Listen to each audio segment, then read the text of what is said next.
അപ്പൊ hello guys, ചേച്ചിയുടെ മകള് വീട്ടിലുണ്ടായിരുന്നു. അവരെ തിരിച്ച് ഷിജാമ്മേടം കൊണ്ടുവിടാൻ പോകുന്ന വഴിയാണ്. ഈ വഴി പണ്ട് ഞാനും അമ്മ അച്ഛനൊക്കെ എന്തോരം നടന്നതാ. അങ്ങനെ സൈഡിൽ കണ്ട ഒരാടിനെ പോയി പൊന്നു കണ്ട് ഇക്കിളിയാക്കുന്നു. അങ്ങനെ ഞാൻ നേരെ നോക്കിയപ്പോ അതാ ഒരൊറ്റ മീന. നിങ്ങൾ കണ്ടോ? അത് കഴിഞ്ഞ് ഞാൻ വയലിൽ കൂടെ പോവായിരുന്നേ. ഇതിപ്പോ പുഞ്ചയായി. നേരത്തെ ഇവിടെ കൃഷിയൊക്കെ ഉണ്ടായിരുന്നു, നല്ല രസമായിരുന്നു. ഇപ്പൊ അവിടെ വെള്ളം കയറി നീലപ്പോളൊക്കെ കയറി കിടക്കുക. അതെന്നെ ഷിജാമ്മയുടെ വന്നപ്പോ ദേ നമ്മുടെ വാടാമല കിളിച്ച് സെറ്റായിട്ട് നിൽക്കുന്നത് ഞാൻ നട്ടയാണ് ഇവിടെ. അത് കഴിഞ്ഞ് 6 മാസം കൊണ്ട് നമ്മുടെ പഞ്ചാരമരം കീറിയങ്ങ് വലുതായി. പക്ഷെ പഴുത്ത കായ നോക്കി ആയിട്ടില്ല, വിളഞ്ഞില്ല.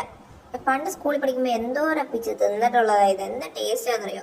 ഇതാദ്യം പൂ വരും, അതിനകത്തുനിന്നാണ് ഈ കാ വരുന്നത്. അത് കഴിഞ്ഞ് നേരെ ഷിജാമ്മയ്ക്ക് പിള്ളേർക്ക് ടാറ്റ കൊടുത്തിട്ട് ഞാൻ നേരെ ജിമ്മിലോട്ട് പോയി. ആദ്യം തന്നെ ലെഗ് പ്രസ് കയറി, കിളി പോയി ഗൈസ്. ബാക്കി വീഡിയോ എടുക്കാനുള്ള സമയം കിട്ടിയില്ല. അവളുടെ എക്സ്പ്രഷൻ കണ്ടപ്പോൾ എടുക്കാതിരിക്കാനും തോന്നിയില്ല. അത് കഴിഞ്ഞ് എന്റെ വീഡിയോ അവൾ എടുത്തു വെച്ചേക്കുന്ന ഞാൻ ഫോൺ നോക്കിയപ്പോൾ. അപ്പൊ അടുത്ത വീഡിയോ കാണാൻ ബൈ.